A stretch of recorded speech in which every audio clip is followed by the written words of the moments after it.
Hi folks, it's Bob from Mountain Crest Farms.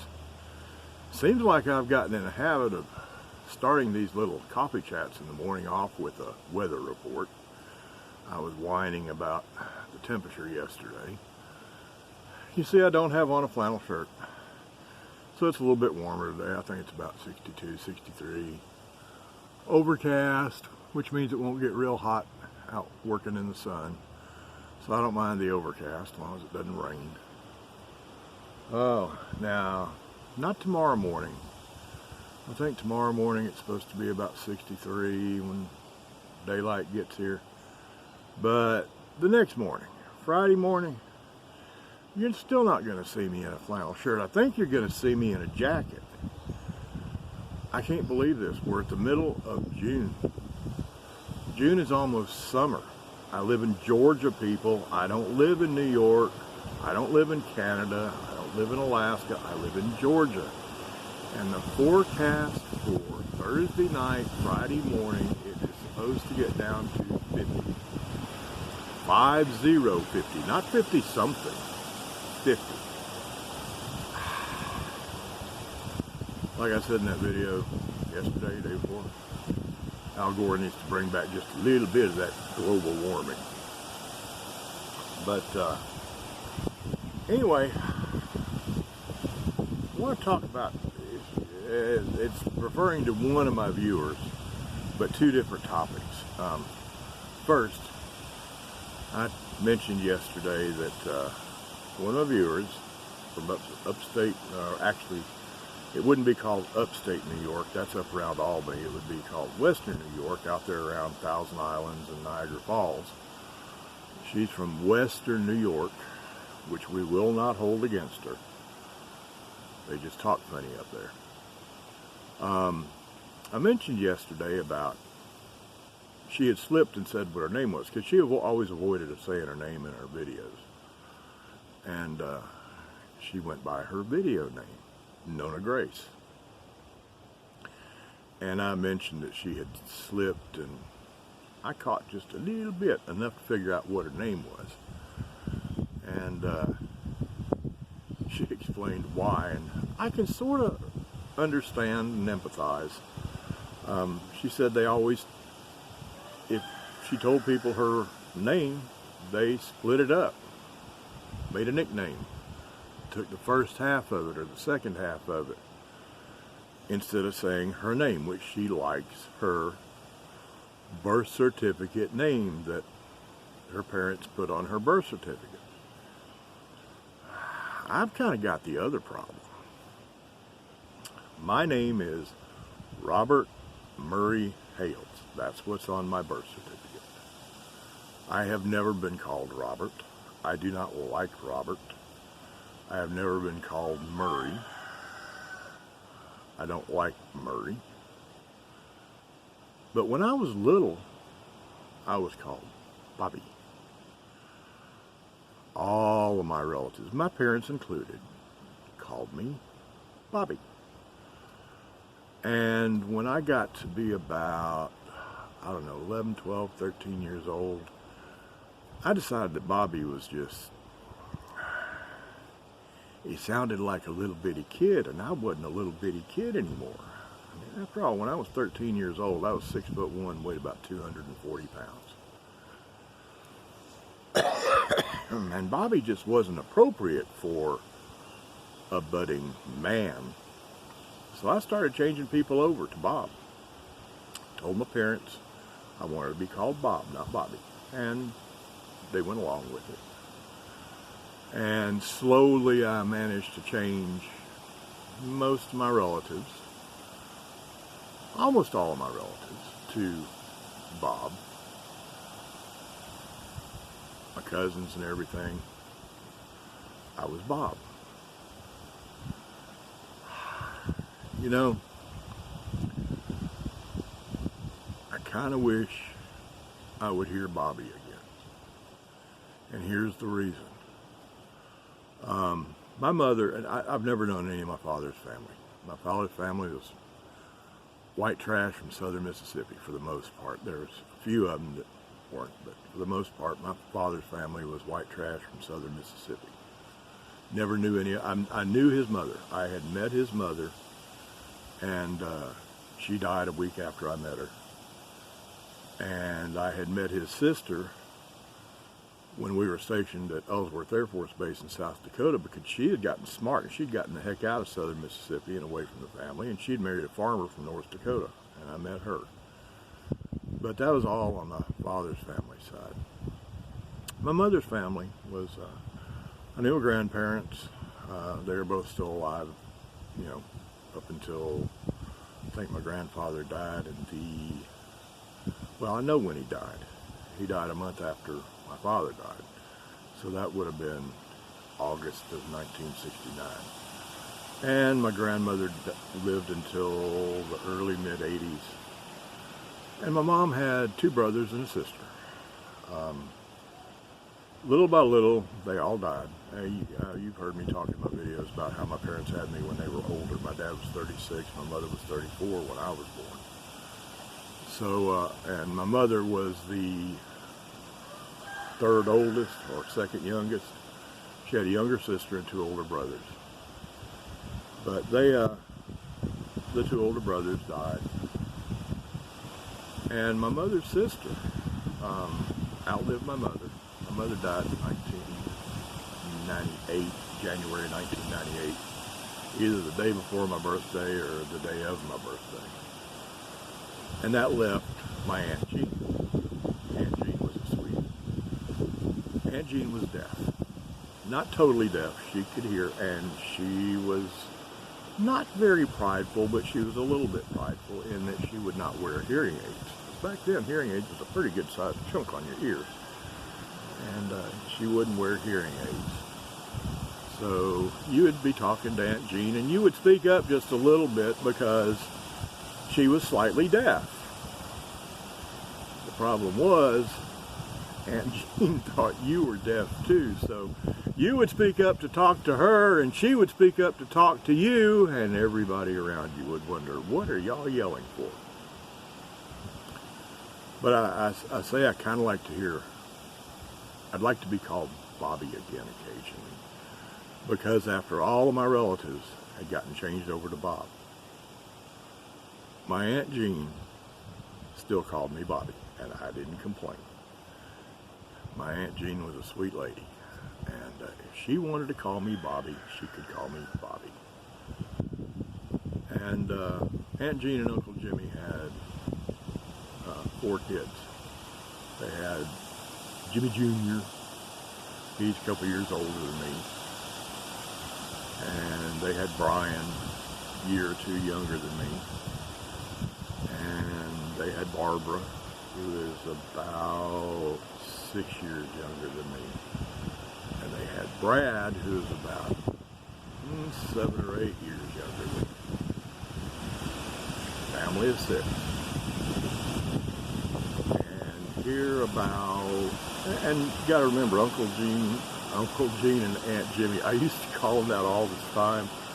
Aunt Jean and Uncle Jimmy were in their 90s. And it was still 6 of them and my 4 cousins, until a little over a month ago. And my aunt had a stroke, and my uncle had a stroke. My aunt was in the hospital. She wasn't expected to come out of the hospital. Nobody was surprised when she died. And my uncle was living with his daughter, my cousin Barbara, the 2nd youngest of the children. She's a retired school teacher in Memphis, Tennessee. And my uncle was living with her. A week after Aunt Jean died, Uncle Jimmy died, and that was not expected. So, all of a sudden, 6 became 4. And a week later, my cousin Brian, who is the one that's a year or 2 younger than me, a week later, Brian died of a heart attack. Now, I'm 64, He's just a week or two younger than me. He's 64. He had some issues mentally. He got involved in drugs when he was young. He had some issues mentally, but he had no physical problems. And just all of a sudden he didn't show up one day, and they went to the house and he was dead. So what was left of my family, Aunt Jean, Uncle Jimmy, and their 4 kids, 6 of them, in a span of about 2 weeks became 3 of them. And only one of those was expected, and that was Aunt Jean. But you know, I couldn't care less what she called me, but since she called me Bobby, and since she's the only person on the face of the earth that could call me Bobby and get any response out of me, I'd kind of like to hear somebody call me Bobby again. But somebody that I knew and that I would respond to, because that would have to be Aunt Jean. But what do I want people to call me now? Well, 64 years old, people try to call me Mr. Hayles.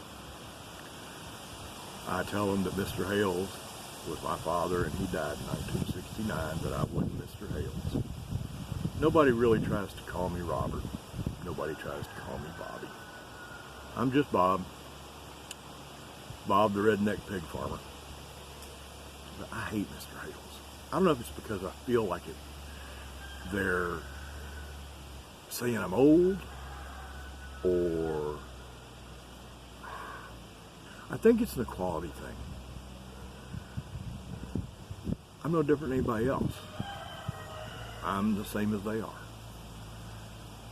I'm not better than them. They don't have to defer to. Now, show me respect if I earn it, fine. That's a whole other topic. But don't do respectful things just because I happen to be older. Respect is earned. You don't get it just because you're older. And I don't know if I'm afraid of it being an acknowledgement of my age or what the problem is.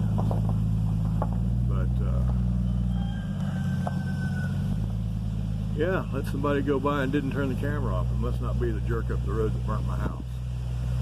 But I don't know what it is. I just don't like Mr. Hayles.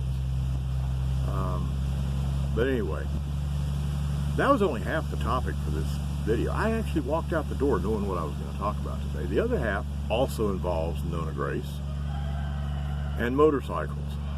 And she rides a motorcycle. She's a surprising lady. Oh, me, I'm glad I found her channel.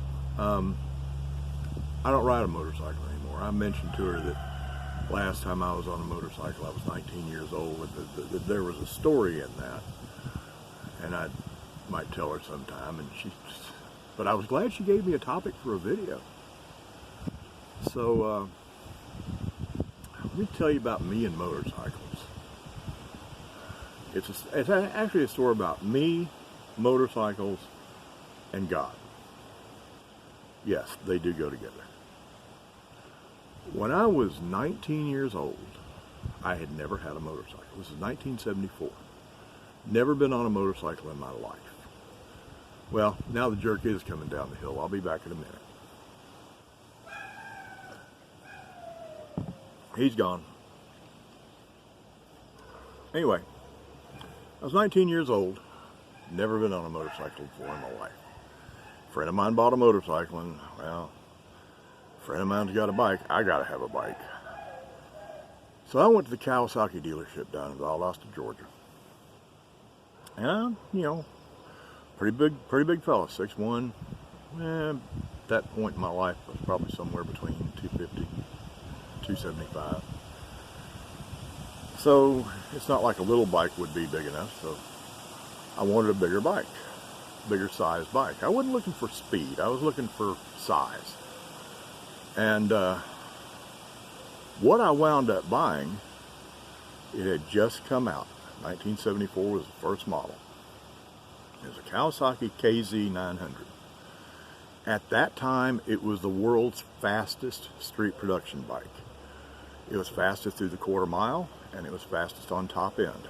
If you wanted to go faster than this thing went on two wheels, it had to be something custom. I wasn't buying it for the speed.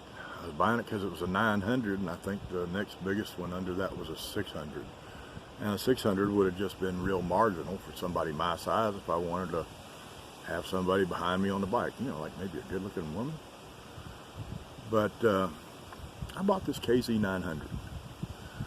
And shortly after that, I finished up, I was in paramedic school, finished up school, moved to Fort Lauderdale, and I was a paramedic down in Fort Lauderdale. And I was on my way to work one day, lived about 5 miles from work, and I was on my way to work one day, and I was running late, and the boss was a jerk. And so I was in a hurry, and I was on a bike where you could get in a hurry. And it was a populated part of the Broward County area, but it was kind of out on the fringe. If you get out toward the Everglades, the amount of buildings and construction and homes and all falls off fast the farther you get from the beach. And I was on the west side of US 1, for anybody that's familiar with that part of Florida. I was west of US 1 about 4 or 5 miles, which in 1974 had a lot of houses, but there were a lot of open spaces too, and I was cranking on it because I didn't want to be late. I was running about 135 miles an hour, and there's a fella coming up from my left. He was coming in, and he had a stop sign and I didn't, but he was coming up kind of fast, and I dropped a couple of gears and I got it down to about 100, but he stopped. I wasn't sure he was going to, but he stopped. And when he stopped, I cranked down on it again. He pulled out in front of me. He had looked. I saw his head turn my way. He looked my way.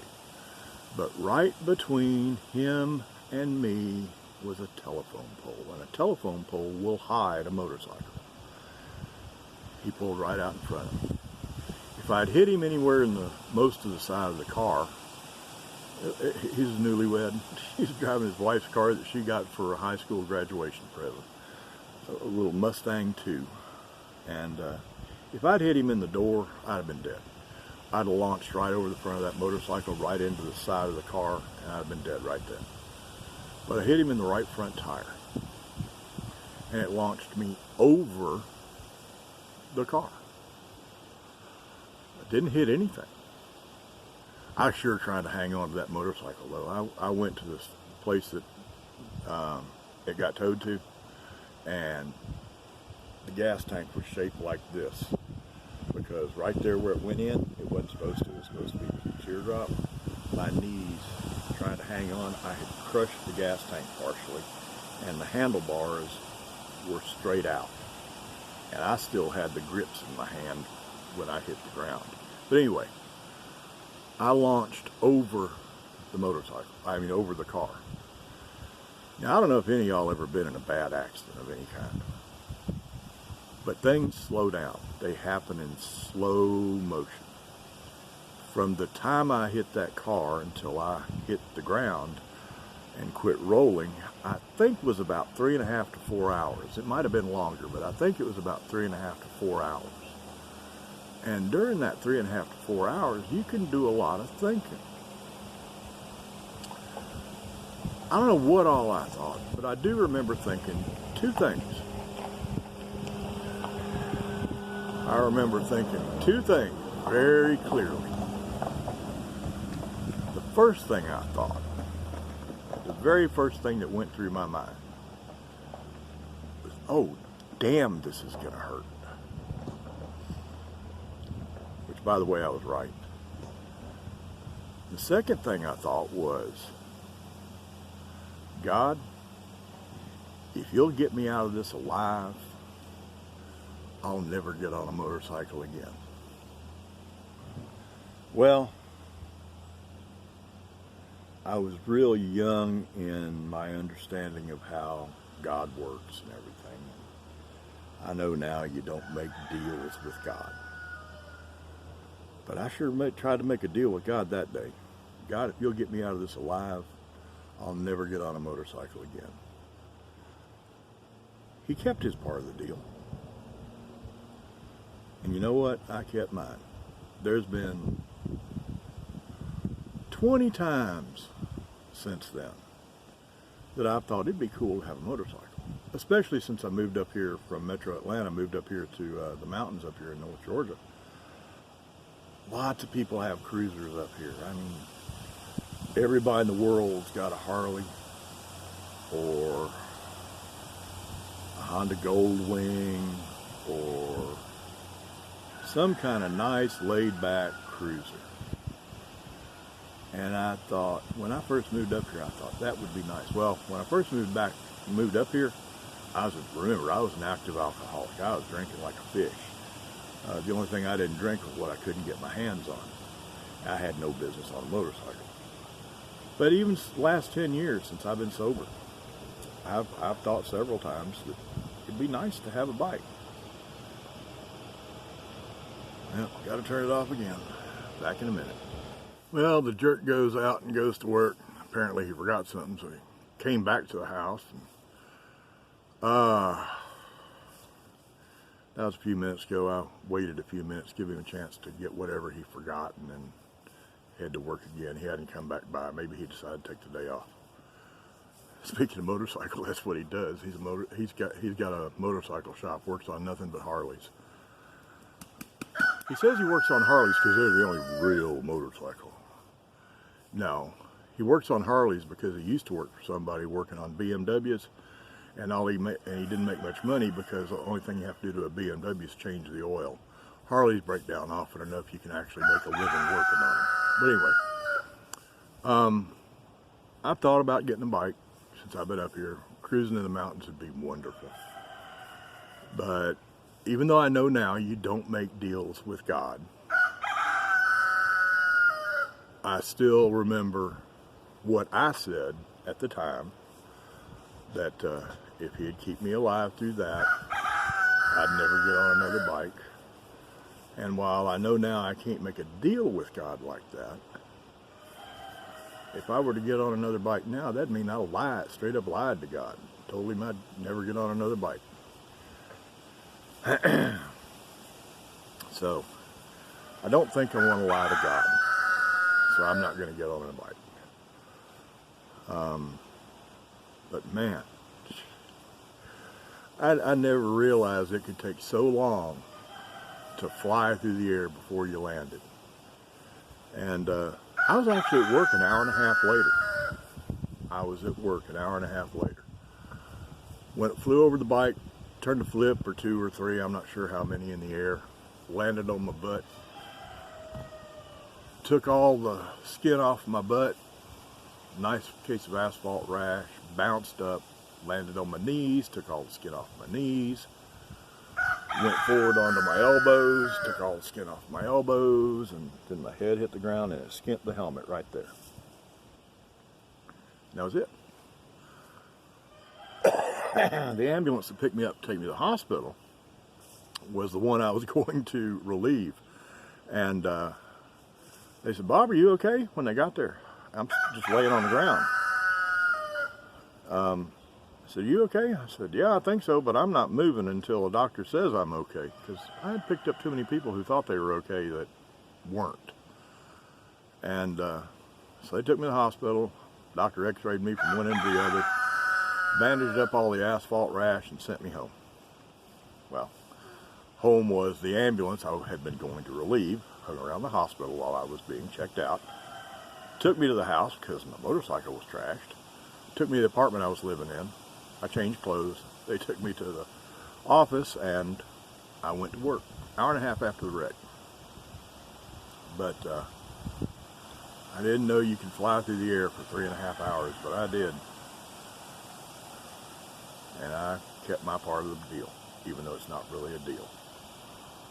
Don't want to be caught lying to God. I've done enough bad stuff in my life. I don't need to add lying to God to the list. But anyway, that's just a little story about motorcycles that I told Nona Grace I wouldn't wouldn't be back on a bike after I was 19, and I'd tell her why sometime and thanked her for giving me a topic idea. I think that's pretty cool. But y'all have a great day. If you like the video, give me a thumbs up down there somewhere. Give me a thumbs up. If you don't like the video, give me a thumbs down. That's okay. Got something to say? Use the comment section. I love getting comments, and I do answer them.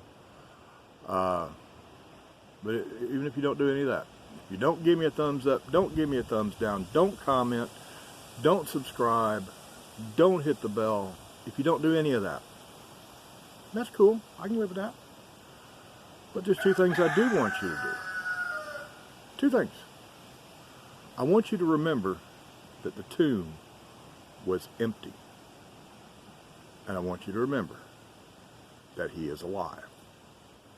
Now y'all go have a fantastic day. I know I'm going to. Kind of gray. Won't be too sunny. Won't be too hot. I'm going to have an awesome day. I'd have an awesome day even if it wasn't. If I'm above ground and breathing, it's a fantastic day. Any good stuff after beyond that, that's just a bonus. See y'all next time.